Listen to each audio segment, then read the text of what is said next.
Hi, I'm Brian. And I'm Dee. We're here today to help you build the KitBot.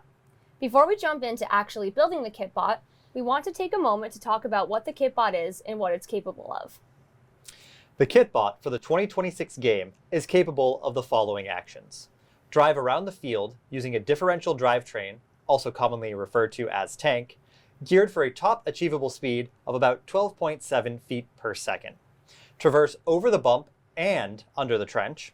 Preload 8 fuel for use in autonomous. Score fuel into the hub from a short distance away. Collect fuel from the outpost and the floor. Hold about 10 to 15 fuel at a time. Pass fuel to partners by launching or reversing the floor intake. And play defense. Looks like a great starter robot for teams. Let's jump into showing teams how to build it. Great idea. First, we want to note that while the KitBot superstructure could be integrated with a variety of drivetrain shapes and types, it is designed to most easily integrate with the AM1ForU6 chassis, constructed in the square orientation. And that is what we're going to be doing today. We have already built a chassis, so we won't be showing that today. First, we're going to grab the materials that are provided in the black tote. Shout out to all the suppliers who help provide items to our teams. These include the laser cut plates from Send Cut Send, which are the side plates and intake base plate. In the clear bag, there is a launcher flywheel and the intake guides, which are also from Send Cut Send. Also in the bag is a transition pulley from Stratasys, 2 gear pulleys from Formlabs, shaft collars from ThriftyBot, and a hex adapter from West Coast Products. In the blue bag, there are the 1/2-inch hex bearings and the 105 tooth belt from ThriftyBot. We also have the steel hex shafts from ThriftyBot. We have the hood plates from Stratasys. We have dual lock from 3M. Thank you to AndyMark for the churro, 4-inch stealth wheels, and Sim Motor hardware pack, and the Sim motors. Thanks to Rev for the 2-inch compliant wheels and intake flaps. Thank you to West Coast Products for the 55 tooth belt, 24 tooth pulleys, the 10 tooth gear, the 84 tooth gear, and a hardware kit. Next, you need to gather all the additional materials you need. We have done this already, as you can see here. It's worth noting that in today's build, we are using the materials provided and recommended in the kit, but teams may be able to build with alternatives. Before we jump in, we also want to note that First has provided detailed instructions for how to build bumpers for the KitBot as well. We won't be showing those steps in this video, but if you're planning to follow those steps, be sure to also get the additional materials needed. Great! So now, let's move on to the KitBot part manufacturing. The first step is to cut the polycarbonate according to the cut list First provided. Let's head over to the shop. As a reminder, when using tools in the shop, you should use proper safety practices like using safety glasses, having closed-toed shoes, and tying back any loose hair or jewelry. We need to cut a few panels of the 0.118 polycarbonate, starting with the back hopper panel. The best way to cut out this piece is to use a tape measure to measure and mark the outside dimensions, which are 17.625 inches by 8.75 inches.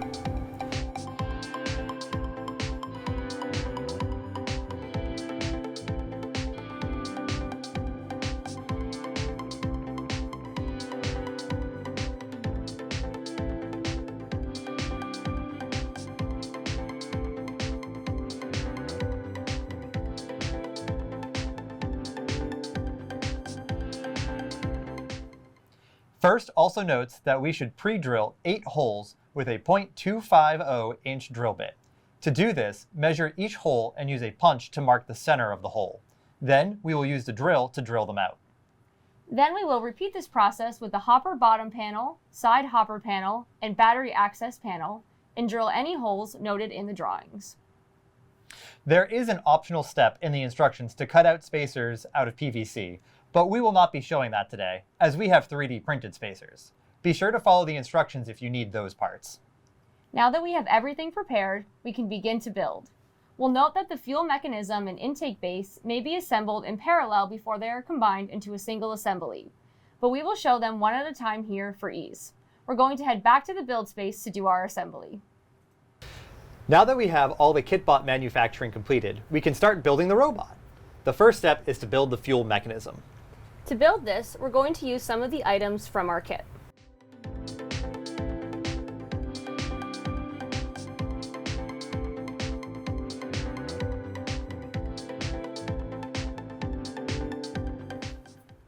The first step is to install the bearings into the side plate. We are going to do this with a rubber mallet, but teams can use an arbor press or tabletop vise if preferred. The flange of the bearings should be on the same side on each piece, but we're going to need to end up with mirror images of the two side plates. Make sure to support the plate as close to the bearing hole as possible to avoid bending. Next, we're going to build the lower intake shaft by taking a roller shaft and sliding on some of the 1/4-inch spacers, 3-inch spacers, and 2-inch compliant wheels. The wheels may be a little tight to slide on. Now that we have the lower intake shaft, we're going to build the upper intake and feeder shafts by taking 2 roller shafts and sliding on some of the 1/4-inch spacers, 3-inch spacers, 2-inch compliant wheels, the intake flaps, and 1/2-inch spacers. We will repeat this step twice to end up with 2 identical shafts. Next, we're going to build the launcher shaft by taking the last roller shaft and sliding on some shaft collars, 4-inch orange stealth wheels, and the launcher flywheel. We will leave the shaft collars loose for now. Now that we have all the shafts done, we are going to take the 2 side plates and form an assembly by putting the side plates around the 2 ends of the shafts. When doing this, it's important to make sure the flanges of the bearings are on the outside of the assembly. The launcher shaft should be on the top with the upper intake and feeder intake shafts in the middle, and the lower intake shaft on the bottom.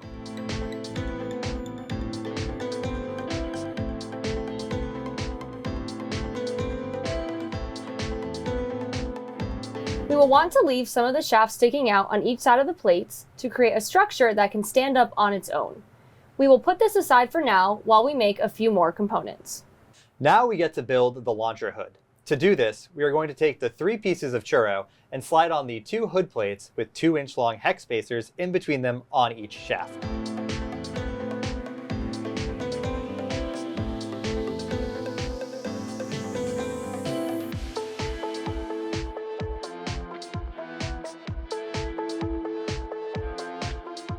Then, we slide a shaft collar onto each side of the hood on the middle shaft and leave them loose.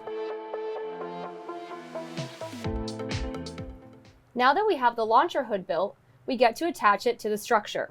To do that, we will place it opposite the launcher shaft and line it up with the 3 open holes. It's important to make sure the side of the launcher hood with the writing, the longer tail extending beyond the churro, points downward toward the intake shafts. The lettering on the pieces should read from top to bottom. We will attach the launcher hood to both side plates with 6 1/4-20 thread forming screws.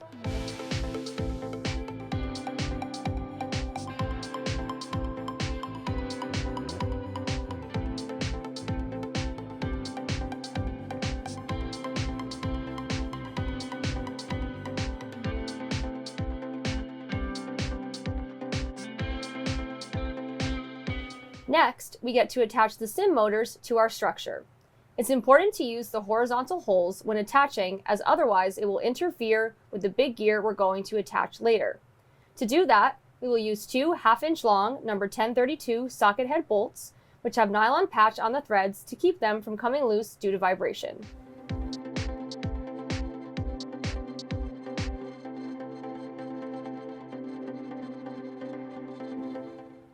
Now we will attach the feeder gear.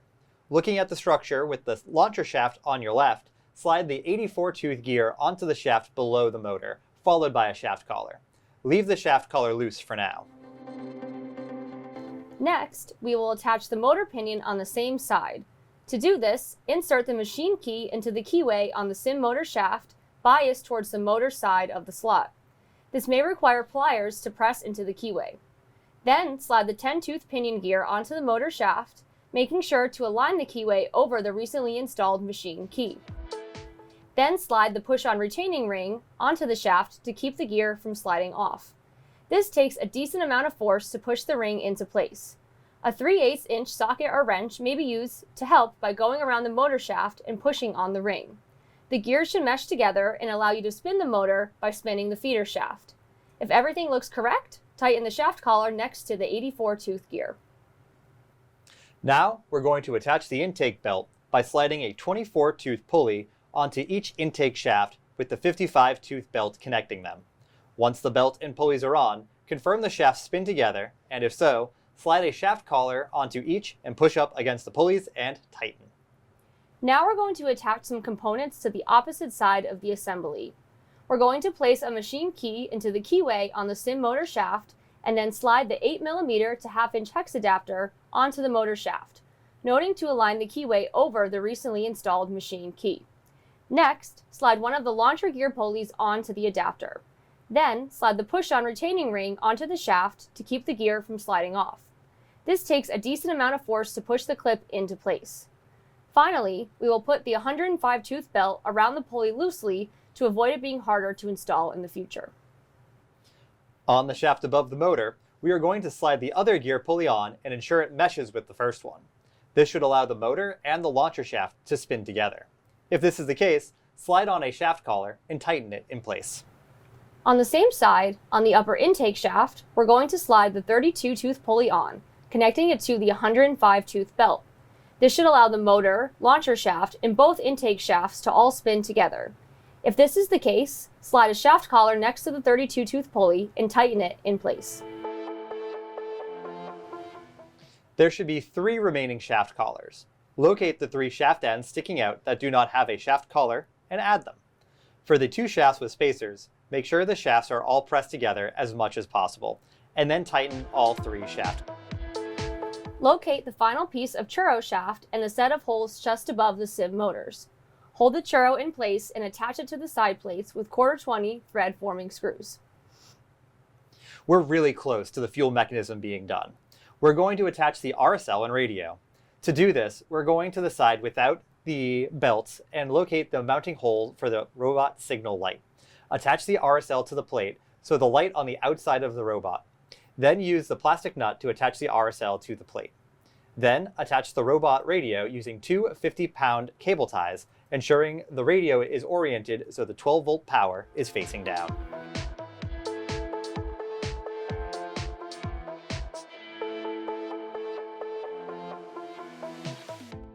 The last step is to align the launcher wheels and hood and tighten the shaft collars to keep them in place. Looking from the top down, align the launcher wheels and launcher hood to be centered, using the intake flaps to help as a visual. Once everything is aligned, slide the 4 shaft collars up against the launcher wheels and launcher hood and tighten them to lock them in place. And that's all for the fuel mechanism. Now that we have the fuel mechanism completed, the next thing to make is the intake base. In order to do that, we have gathered the items from our kit and some of the pieces we have already manufactured.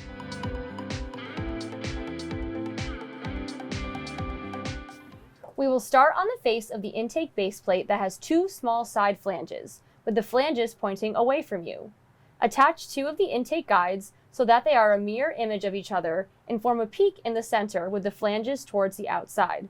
Attach using 4 1/2-inch long 1032 bolts and lock nuts.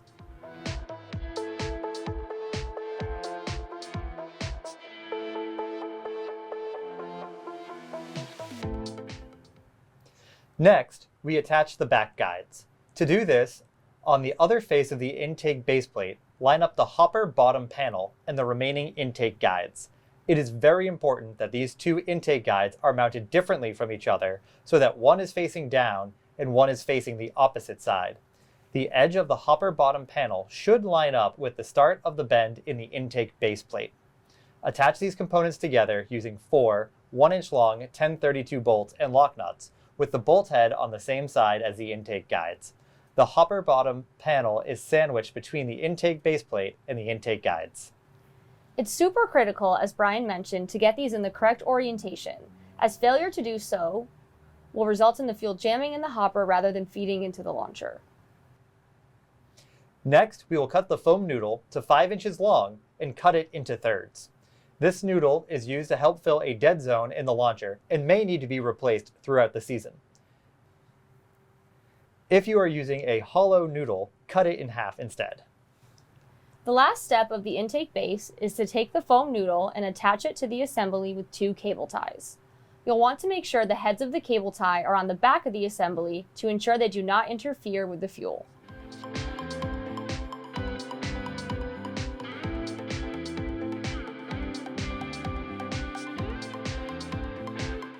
The next step is to adjust the robot chassis. We have already done this, but we still wanted to talk through the step. After building the chassis in the square configuration, the front rail of the chassis will need to be cut in order to provide an opening for fuel to pass through.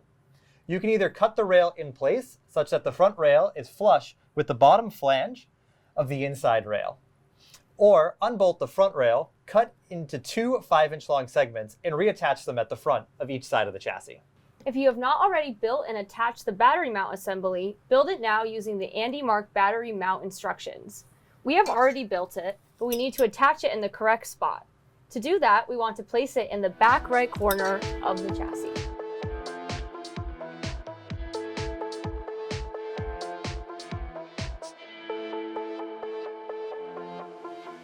We're getting closer and closer to having a complete KitBot. The next step is to attach the mechanisms together onto the chassis. Before starting this section, it is recommended to remove the front wheels in order to create more access for tools. These wheels are easy to take on and off by removing the large bolt that functions as the wheel axle. Now that we have done that, we get to attach the intake. Drop the intake assembly into the chassis from above on the open side of the frame, with the hopper bottom panel pointing towards the back of the chassis. Use the 4 holes on each side of the drive base to connect the intake base plate to the chassis. Attach with 1/2-inch long 1032 button head cap screws and lock nuts. Next, drop the fuel mechanism into the chassis from above on the open side of the frame with the bottom intake roller pointing towards the front of the chassis. Use the 4 holes on each side of the drive base to connect the fuel mechanism to the chassis. Attach with 1/2-inch long 1032 button head cap screws and lock nuts. After these bolts are tightened, the front drivetrain wheels and belts can be reattached. The last step is to build the hopper to hold fuel. To do this, we just need a few more pieces. The first step is to attach the side hopper panels to each side plate and to the bottom hopper panel with 12 cable ties, 6 per side.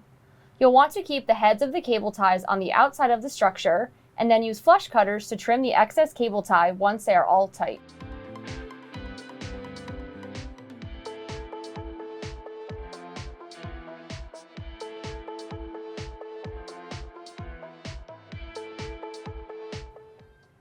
Then, attach the back hopper panel to the ends of the side hopper panels with 8 cable ties, using 4 per side. Again, keep the heads of the cable ties on the outside and trim the excess once everything is tight.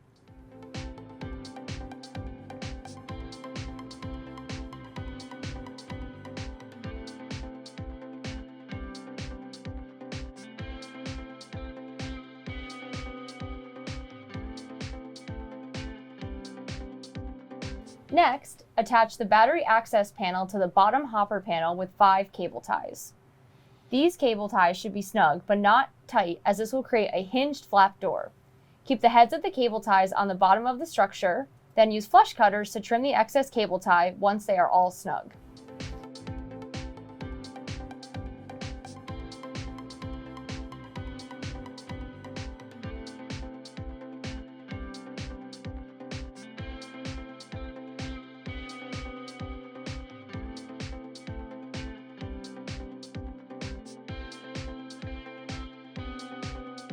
And the final step is to cut and adhere the panel locks, which are 4 3-inch long strips of dual lock onto the bottom edge of the hopper to create a lock for the battery access panel.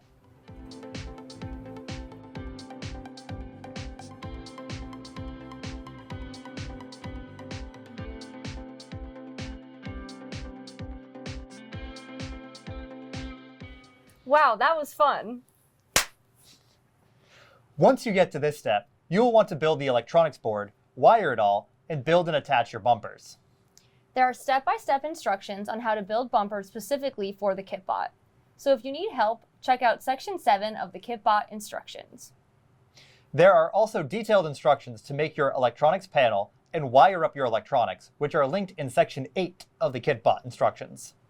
And once you do all of that, you'll be able to start practicing. As a reminder, teams, the KitBot was designed to keep things very simple, which means there may be opportunities to iterate and improve on the existing capabilities it has. With this in mind, teams may choose to add additional components to add additional functionality. Teams can reference the KitBot Enhancement and Iteration Guide for a process to explore these improvements. Thanks for joining us today, and we can't wait to see your KitBot on the field.